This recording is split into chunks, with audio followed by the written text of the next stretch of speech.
Hey, good morning, everybody, and welcome to another episode of the Loudwire podcast. My name's Graham. And I'm Joe. And we're wacky. Really? Let's stop. Let's just drop All right. Today, no guests on the podcast today, but since the year is half over, we wanted to do a little retrospective of 2017 so far and give you our personal favorite top 5 albums of the year. If you're looking for some good new stuff to listen to, we're your guys. We've been paying real close attention. It's our damn job. So we've been listening to tons of stuff this entire year. So this is going to be our personal favorites. We have not told each other which our favorites are. Complete surprise. Yeah. So, Joe, would you mind if I started it off? Go for it. All right. This one is really going to surprise you, to be honest. And that's one of the reasons I didn't want to tell you. Because why is everything so heavy? Graham, did you pick Linkin Park? It's grown on me since the podcast. I've actually kind of started to like it a little bit. I don't believe you. I think you're going to come You shouldn't clean. believe me. I think you're going to come clean and pick something else here. Okay, you're correct. Why I would never listen. I would never listen to that album. So okay, my real number 5 choice. Zeal and Ardor, Devil is Fine. Actually, just had him on the podcast. Yep, that was our last podcast. We had Zeal and Ardor on. Manuel Gagno. Technically, this album was released in 2016, but it was independent, just kind of put on the internet. And then finally Zeal got signed, and then it was released properly in 2017. So I love this record just because of how unique it is. Yeah, I remember when one of their first songs came out, and it just blew your mind, and you're like, this could be the next big thing in metal, next big genre mashup. The one that actually blew my mind was Children's Summon, with that weird, like, kind of xylophone-y, fast xylophone intro. But then I listened to the title track and watched the video for it, and I just dug the bluesy grooves to it. And also, we talked about the concept behind Zeal and Ardor on the podcast about the slaves being preached Christianity by their captors and them rebelling by embracing Satanism, and what would their chants sound like if they were satanic chants. I think that's the most interesting concept that's been done since Ghost, and then even before that, like since King Diamond, pretty much. I absolutely love the concept. It's cinematic, theatrical. It's the kind of evil that really hits deep, and it's unique, and I just love it so much. I think what's really funny is that people always point to black metal as being such a narrow genre, but it seems like year after year after year, there's always black metal albums at the top of our list, and it seems like there's really just the most room for innovation and to do new things within those parameters and that style. There's a ton of experimentation that's done in black metal, which is one of the reasons that I actually like black metal. Like a lot of just the straight up black metal I don't listen to, but when you get... I'll take Dark Throne Worship all day. I know you will. For me, like the Knock Mystiums and the Shinings, and like when you get weird with it, that's Aranzi Pazuzu. Aranzi, Psy, like when you get weird with black metal, that's when you've got me as a fan. So Zeal and Ardor, Devil is Fine. I even love the weird sacrilegium interludes between the songs, even though they don't make any sense, really. It's just kind of a weird nightmare of a record. So I really dig that. That's my number 5. My number 5 is, it's a tough one, Immolation's Atonement. Sweet. And it's their best album since Close to a World Below, hands down, like no contest. They put out some pretty good ones ever since, but this one just hits in every area that I'm looking for Immolation. They don't do anything new. It's the same pony doing the same trick, but damn it, I love that trick and I love that pony. So yeah, ponies and death metal. This conversation's getting off to a fantastic start here. I'm sure, I know you're a big meat and potatoes metal kind of guy.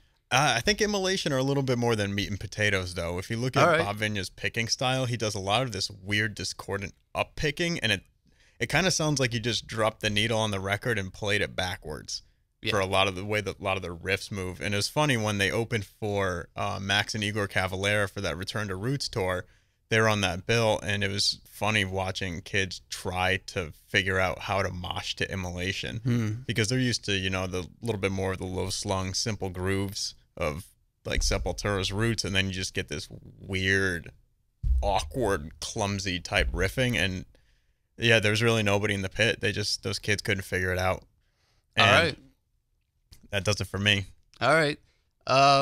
Number 4, my number 4, King Woman, created in the image of suffering. You love your ethereal stuff, man. I love my ethereal stuff. I love doom. I love stoner doom. All the trancy elements. Yeah, anything that just takes you to a different place mentally, I love. Zeal and Ardor kind of does that in more of a theatric way. This one does it in more of a transcendental way, which I absolutely love. So when it comes to doom, this is my favorite doom record of the year, although I love that Paul Bearer album. The riff. Have you seen King Woman? Yeah, I saw them at Vitus. It was absolutely phenomenal. It was. I went back and I actually watched the footage of that show online, and I was like, no. Doesn't translate on video? No, because when you were there, it felt like such a spiritual thing. The vocalist, Chris Isfandiari, I hope I pronounced that correctly. She's got like this crazy aura to her.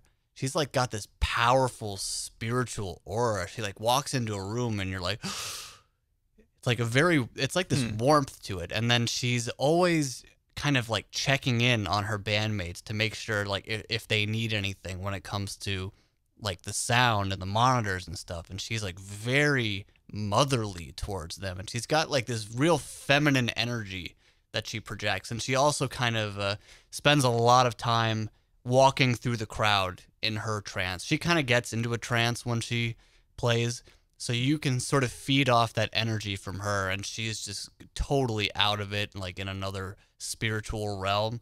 So seeing King Woman live, it's so much different than just watching footage, because you can watch the footage and be like, this is weird, I don't really get this. Her voice, she does kind of get a little derpy at times with her voice, but man. So what do you mean, like walking through the crowd? Is it at a very slow kind of Yes. Yeah, just walking through the crowd as if they were leaves through a forest.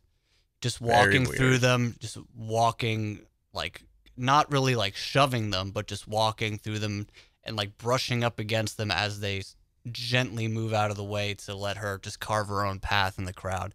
She is seriously a force. And the way that they layered her vocals in this one, it's a lot different from the Doubt EP, which is amazing also. It makes it way more unnerving and way more creepy. And whereas Doubt had a lot of really beautiful moments, creating the image of suffering, it makes me feel like nothing will ever be okay ever again. And it's a weird thing to enjoy that feeling and to bring you into such a dark spot. If you think about the title, Created in the Image of Suffering, it's just about growing up in the religious world, in a strict world that doesn't understand you, that tries to confine you, and sort of the suffering that comes from it. But the real deep spiritual suffering of a lack of, I guess, religious fulfillment. So I think Chris is very spiritual in practice, but I don't know if she subscribes to any religion at all. But as far as personal philosophies go. Yeah, but I think she's into like gemstones and earthy type stuff like that. Chakra, yeah, energy crystals. Stuff like that. So it's just such a weird spiritual ride, and it just grabs you by the heart and the soul. And it's just really powerful, and the riffing is good too. So it's doom done damn right. Yeah, I need to see them because I listened to that album and I thought it was cool. I liked what they were doing, but it never just really just grabbed me the way that I wanted it to. So I tend to really gravitate toward female vocalists too. I love the ethereal female vocal stuff. Yeah. I usually preferred outside of metal. I'll go with some kind of like dark acoustic folk or some like light mellow electronic stuff, or this Icelandic singer Ivor. I'm a sucker for a powerful female. a powerful woman, and that's what Chris is, and she really puts her aura onto this record. So that's my number 4. Well, speaking of powerful female singers, let's give a quick nod to Melanie Parsons from Royal Thunder. Totally. Is she on your list? No. Man. Dude, it's a top 5, and I know it's hard. They're probably like a 6 or a 7. But yeah, Royal Thunder's Wick album is killer. Fantastic. Yeah, talk about a powerful presence on that. If you want to go through a real harrowing emotional ride, just put yourself through that album. Yes. So my number 4 album is Replicire's Do Not Deviate. Okay. Some more death metal for you. Yeah, it's funny, like, I love death metal. I've got a lot of problems with a lot of the newer death metal bands, which I'll kind of get to explaining a little bit about Replicire here. But first, my history with Replicire goes back a few years to when they put out their debut album. They did this little mini tour before they got signed to Season of Mist with some of my buddies, like a 1 or 2 week tour. And they bring their own custom light boxes that they made. So nice. It's just these maybe like 3-4 foot tall wooden boxes that they line with these giant bulbs, like a stoplight going all the way up, same color, and they've got foil on the inside. They play to a metronome, and they've got this light show. Synced. Yeah, so they've got this light show synced up to everything, kind of like how tight Meshuggah's live show is. So kind of think like that a little bit. And then these blue lights and stuff on the floor, and it fits the music so perfectly. And what I like about this album is that it does a really good job of riding a groove, but sometimes riffs are lost in the groove where you're just kind of playing for the feeling of the tempo, not so much worrying about these meaty riffs. And a little bit of modern style. There's a couple little djenty parts in there, but this thing just doesn't stop. Like it opens up with some hammers to start off the album, and then it just keeps going. Usually an album will drop off in intensity or get weak around the middle, have a little bit of a disappointing ending, and this thing is just full power the whole way through. Yeah, that dude's gutturals sound like Ackerfeld too. He's got some really powerful, evil sounding gutturals. Yeah. He's excellent. Some existentialism and the lyrics, and you can't go wrong with that stuff in death metal. Nice. So definitely one of the newer death metal bands to keep your eye on. Exciting. Catch them live. One of the tightest bands you'll ever see. Yeah, I mean, they're playing to a metronome, so kind of hard to not be tight. But either way, it looks sick with that light show. Insane. All right, let's get into my top 3. Number 3, Power Trip, Nightmare Logic. 2007 is Power Trip's year. I'd argue 2017 is Power Trip's year. What did I say? 2007. Oh. They've been around for like 10 years. They've been around for a while, though. Let's see. When did Manifest Manifest Decimation 2013. Formed in 2008. Damn it. Okay.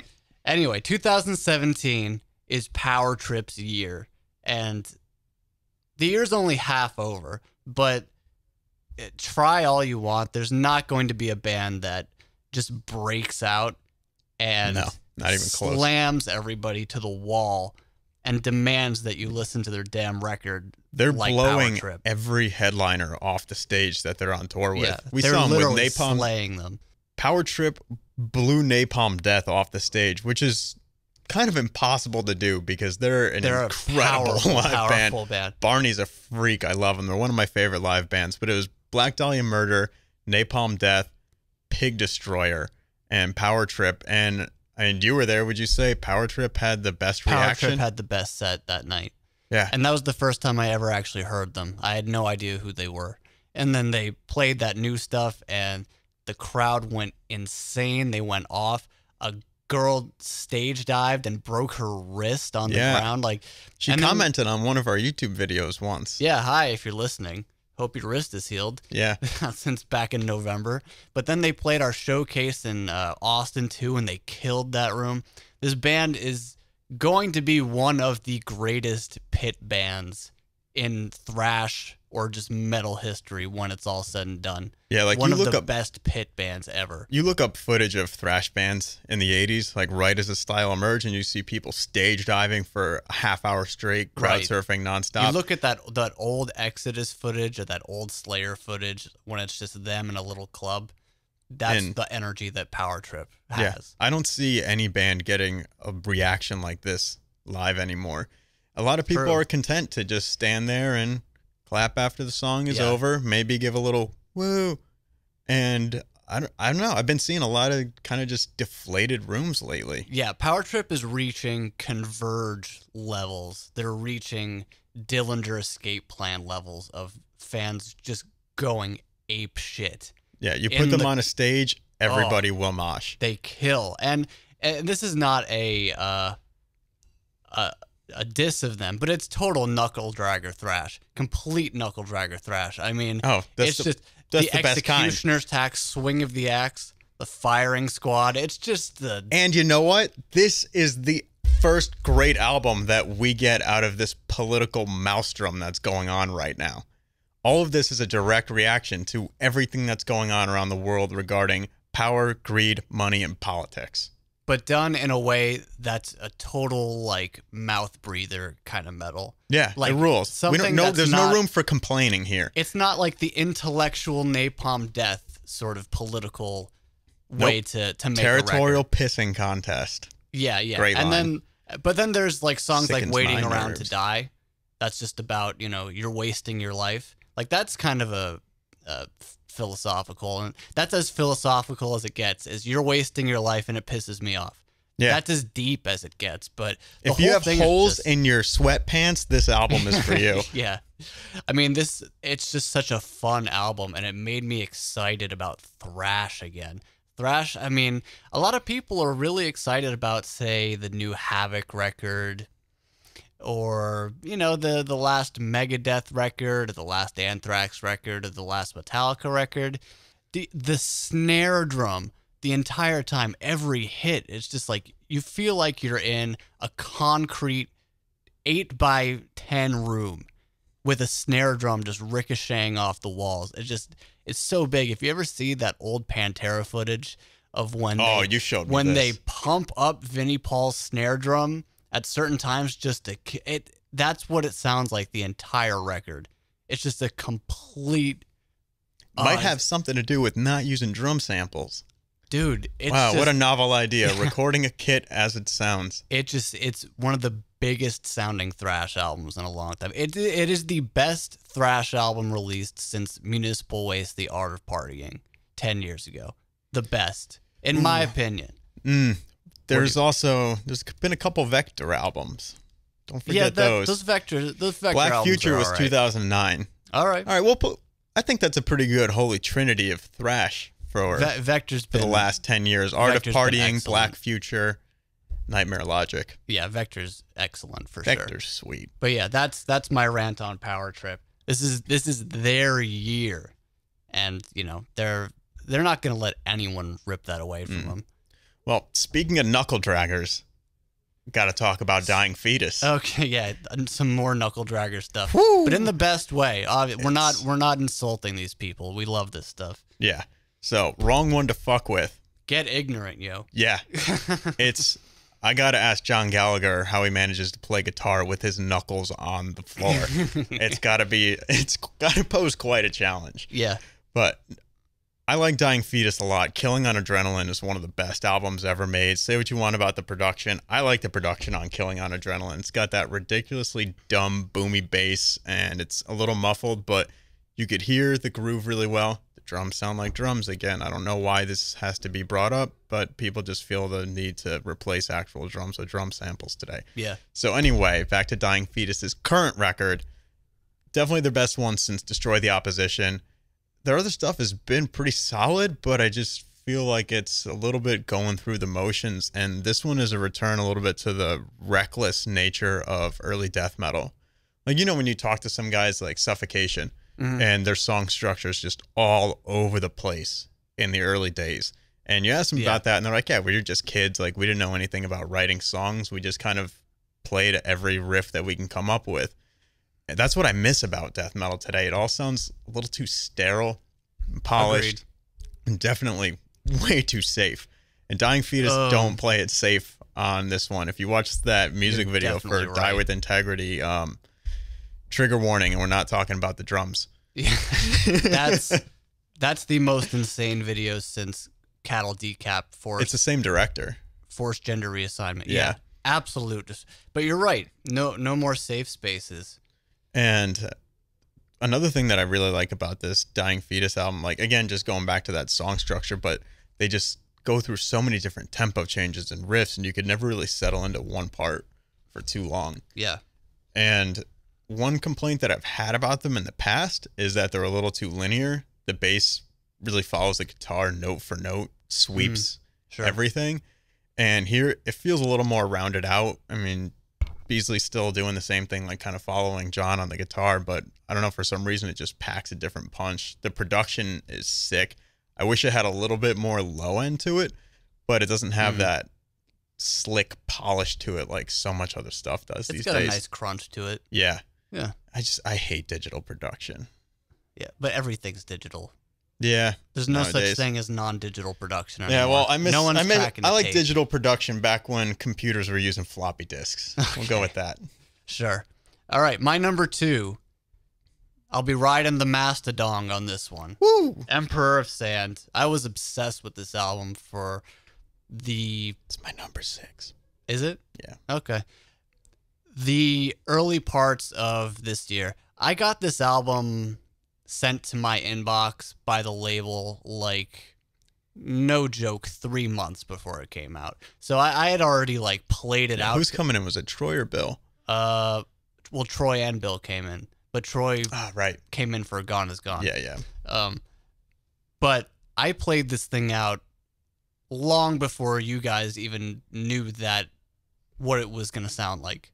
So I had many, many months just to stew in this record. I'm a huge Mastodon head. I can't talk enough What's about funny them. is that you laughed at me when I got a copy of Crack the Sky on vinyl because Hot Topic messed up the pricing, and I scooped it up at half the price it should have been. I was like, this will be worth something later. You thought it was going to end up being worth like $150 down the line. Oh, it's around there right now. And last time I checked, it was valued at over 100.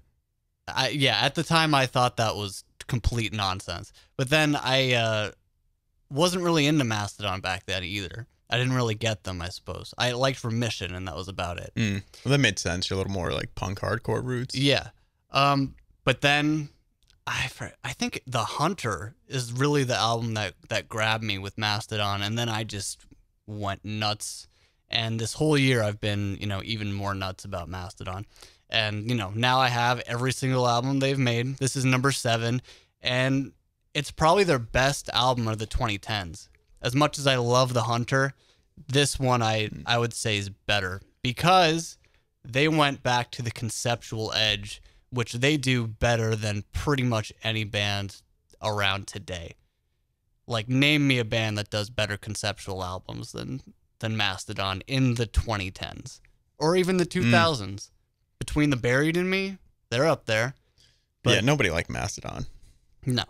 So psychedelic warriors they are. Dude, Emperor of Sand, it begins with a curse. Sultan's Curse has just got like everything you want in a Mastodon album. I know some people are, calling this sort of a safe album for Mastodon because it sort of encapsulates everything they've done before and doesn't do too much that's new.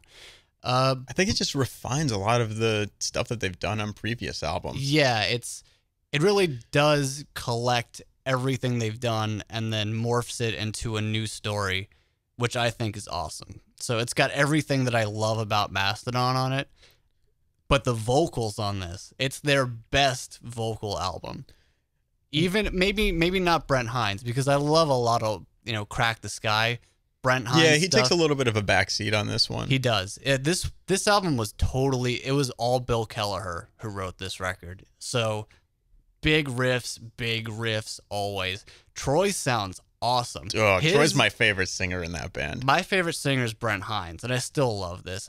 Brent Hinds has some really amazing vocal parts. Oh, yeah. But Troy's hitting the highest notes, like clean and clear, but with that gruff caveman voice that he has. Compliments Bran really well. And then Braun. It's Braun. Braun. Pronounce it right. Sorry, Braun. Yeah. So, Braun. Pronounce him like he's cereal or something. Yeah, Braun Flakes. Yeah. Yeah. Raisin Braun.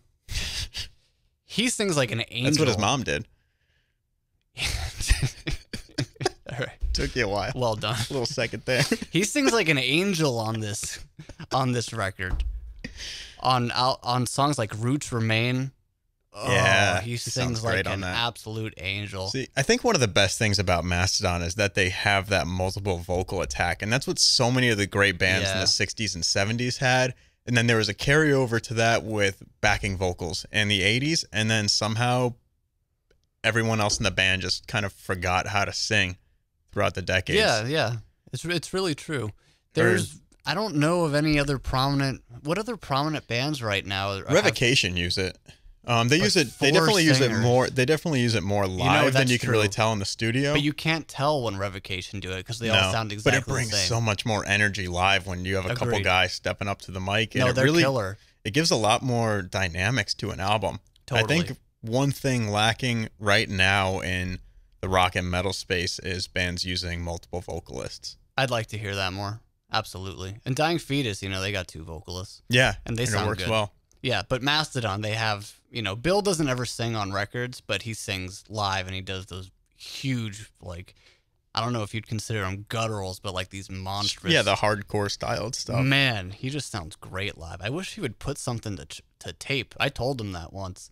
He was like, yeah, maybe I will. He hasn't. He didn't take my advice, but that's okay. He made some great riffs on this one. So He gets a pass. yeah, he just kills it on every member of Mastodon just shines on this record, even though Brent Hines didn't have that much to do with it. He did write Jaguar God though. I love that one. I love when he gets bluesy, man. He's got a weird voice, but he's just my favorite. And to your point there too about every member shining, that's another thing that's kind of lacking a little bit today is everyone's kind of playing with each other. They're not playing around each other where, okay, I'll play this part and then you come in and then, okay, so a guitar plays this and then all of a sudden the bass takes over from there. And at any given moment, you could have one guy kind of upping his chops and putting it at the forefront. Yeah, Mastodon are the metal Beatles because everyone has their favorite member and for different reasons. And you can always hear who contributes to what, and you can always immediately identify who it is. Maybe even better than the Beatles because I don't think there's They're a Ringo. not better There's than the not a Beatles. Ringo in this band. Dude, Octopus's Garden is awesome. I'm not that much of a Beatles guy. Stop it. Octopus's Garden is killer. And then, with a little help from my friends, and Ringo's got that swing. But anyway, we're not here Ringo to talk takes about some the crap. Beatles. Nobody in Mastodon takes some crap. That's my point. Yeah, okay. That's true. That's All right. definitely true. Well, What's your number 2? Speaking of Mr. Troy Sanders, we didn't plan What's this your at all, duking? but this is going really well. Knuckle dragging. Oh, Troy I see where this Sanders is to going. Troy Sanders. Gone is Gone. Echolocation. Damn, I love this album. It took me a while to kind of have this thing sink in, and I even told them that when we had him on the podcast, and just got to spend some time with this one. Headphones and dark spaces help. Not mental, like literal dark spaces. Turn off the lights. Burn one. Yeah. Mm-hmm. What I really like about this one is that they set out to kind of score a movie that's not made. And I think that was a really interesting concept. Well, they want to score the movie of your life. Mm-hmm. And there's so many different sounds and themes that take place over this. And the pacing of the album is something that initially threw me off and turned me away from the album for a little while, is that it'll go from like a fast track to a slow one to a fast. And it just never really has that nice cohesion. But that's kind of the joy of it, the ups and downs of everything. And of course, I mean, I said Troy Sanders is my favorite Mastodon singer. So getting to hear him sing standalone across an entire record was awesome for me. Sweet. And then they have that song Slow Awakening and Fast Awakening, which is essentially the same song. One's played slow, one's played fast.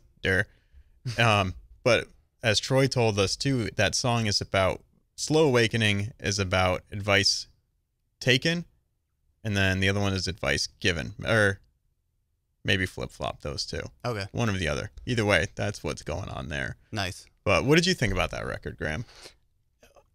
I kind of had your experience, but not completed. Like it sort of fell by the wayside with me, and it never quite picked up again. So, maybe time to revisit it. Maybe. Sometimes it you just sounds need to like give those albums like a couple months to rest. It feels like an album I would like. And that's the thing. So it just hasn't done it for me yet, but I love Troy Sanders. Troy Van Leeuwen is really great too, so I like those guys. All right, my number one of the year so far is probably from a band that you guys have never ever heard of. And that's Frenzal Rhomb. Australian punk band with their Band new who had record. Dick Sandwich, right? Yes. That was their first one, I think, Dick Sandwich. It's called High Vis High T, which means high visibility clothes and upper class tea break, which is like some weird Australian humor. I'm not going to bother explaining it because enlighten us. No, I can't. As a fellow Australian, I think you should enlighten us. There's nothing funny. If I were to describe it to you, don't leave all the listeners in the dark. You would say that I don't understand what's funny about this. It's just a weird conjecture. I'd rather have the option to say I don't know what's funny than to say I wonder if it's really funny. Do you really want me to explain to you like why people like Vegemite? Yeah. If I were to explain it to you, you still would not understand because it wouldn't make sense. So it's not. Let's have at it. I can't do it. I just can't do it. I'm going to save you all from this because this is just some weird Aussie humor. But I will talk about the song I'm Shelving Stacks as I'm Stacking Shelves. Now, what do you think that's about, Joe? Shelving stacks. Some stacking shelves. I lived in Australia for 6 years, so all of this Aussie humor like appeals to me. See, I keep thinking you're saying Aussie instead of Aussie. Yeah. Sorry. Again, with my Aussie. Sorry, I mean, lingo. I just cleared that one up for the listeners. Yeah. Readers of the podcast. Yeah. This thing going off the rails on a crazy train. Jesus. Back to Frenzal Rhomb. Yeah, so this thing is just filled with Aussie jokes that I just love because I grew up there so much. But I'm shelving stacks as I'm stacking shelves. Now, the term shelving, it means sticking ecstasy up your ass.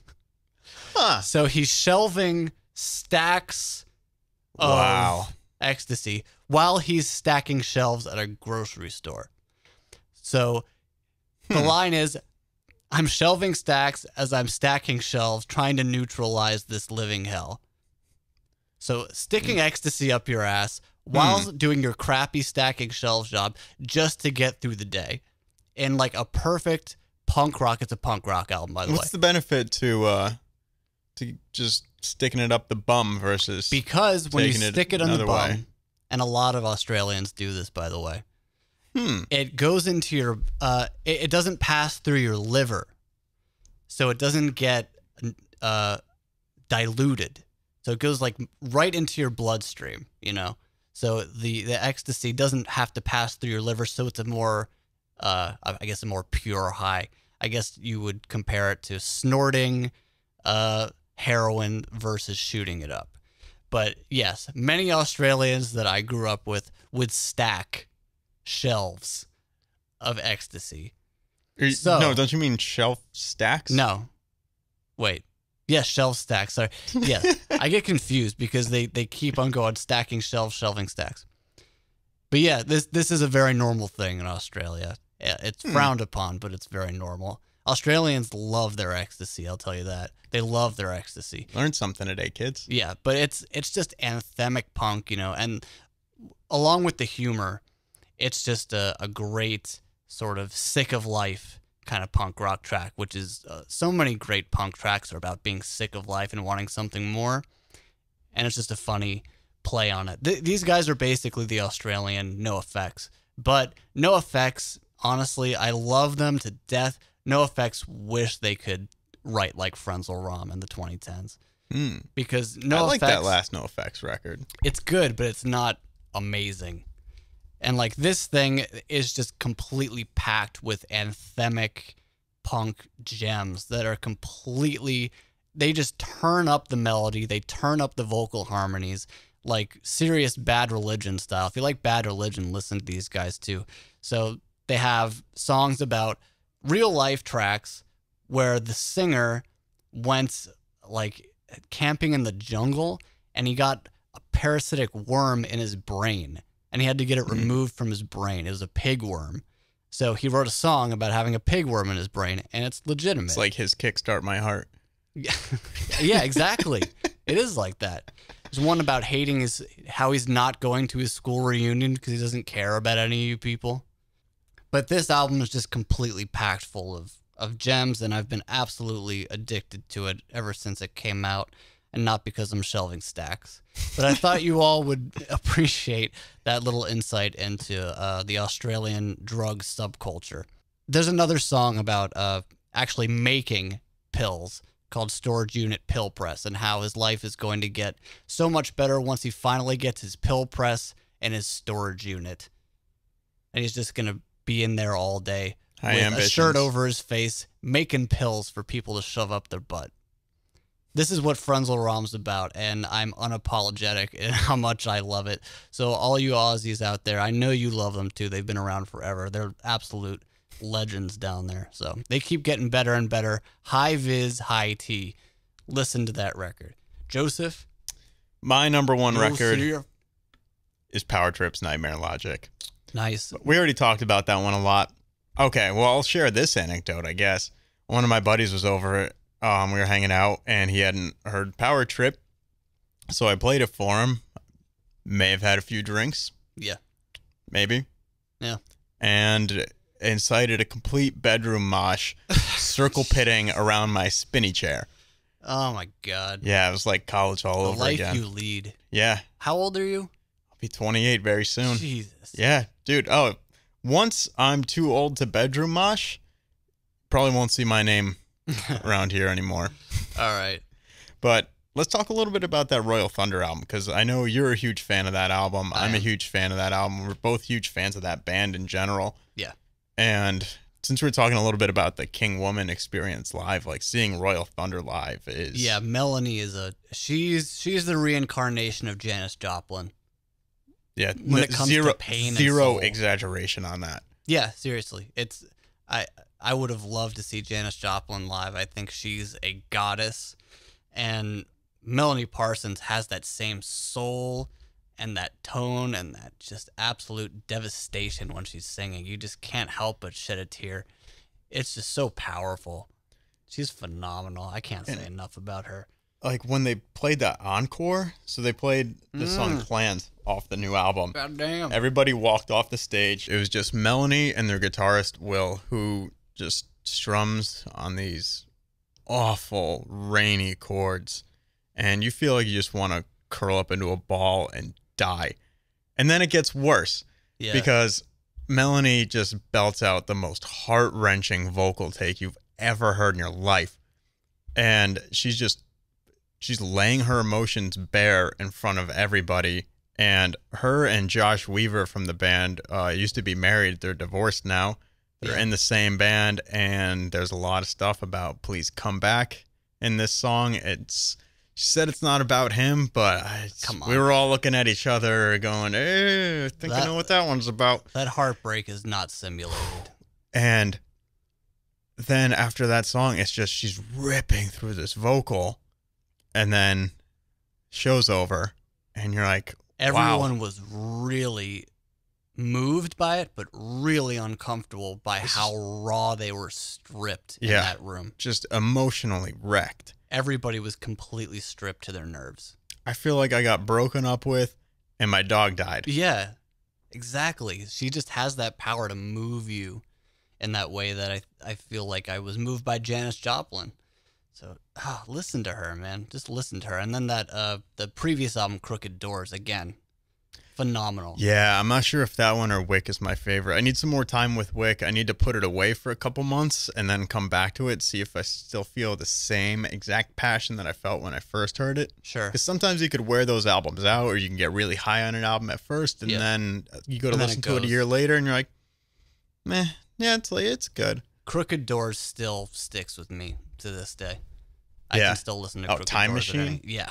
Woo. God. For sure. Also, if you guys like Agalloch, John Helm assembled this band, Pelorian. There's also this band, Farsot, who put out an album called Failure. Like failure. Yeah, it's fail hyphen. I think there's actually a dot in the middle. And lure. Okay. And there's parts of this where I have to go back and like check what I'm listening to because it sounds straight out of Agaloc's The Mantle. Nice. Yeah. So if that's not enough of an endorsement to go listen to Farsad, I don't know what to say to you. Yeah. And I'll give some special shout outs to Body Count. That new record is awesome. Yeah, I know you love Body Count. I love that. This album got me into Body Count. This is the best Body Count album. That's what I keep hearing. That's what I got to think. reinvestigate some of the old stuff. I don't know. Yeah, It never clicked with me. I don't know why. Maybe because I like my hip hop and my metal separate. Yeah. Well, me too normally, but they just killed it on this one. It was excellent. And then With Our Arms to the Sun. I love that new record. Yeah. So listen to that one too. That's our favorites of the year so far. So I'm sure we'll be doing probably a video at the very, very end of the year so you can see if our picks change. There's usually a ton of stuff that comes out in the fall. So you'll never know how that changes. Power Trip's not sliding out of the top 5. I can I guarantee that. Unless Iron Maiden put out 6 albums. Yeah, I do not see anyone taking Power Trip off your number 1 again unless Iron Maiden just happened to release a new record. Yep. Yeah. All right, everybody. So that's our faves of the year. Let us know what your faves of the year are in the comment section below. And leave a comment if you want Graham to further elaborate on what some of these Frenzel Rom songs mean. But there's no joke. That's the thing. There's no joke. It's just dry humor, and there's It's no like the joke. day the laughter died. If I was to try to explain to you why it was funny, that would be the struggle. Like, why is it funny? You'd have to live in Australia for years and years and years. So I'm not even going to do it. Is it more difficult than trying to explain why Dice's "Our Back" joke is funny? It would be like explaining that to someone who hasn't heard that album. Yeah. Try all right. that. Okay? All right. But get it? Our back. Yeah. It would be like explaining that. All right, everybody. Thank you so much for listening. Subscribe to us on iTunes. Subscribe to us on YouTube. Leave us a nice comment. 5 stars on iTunes if you'd be so kind. Go to Loudwire for all your daily rock and metal news. Follow us on Twitter. Follow us on Instagram. You can follow me on Twitter at GrahamWire. Follow me on Instagram at Ice Nerve Shatter. All right. So, again, let us know what your favorite albums of the year are so far. We'll check in with you later. Have a good one, everybody. We'll see you in an hour. Back. Get it? Later, good.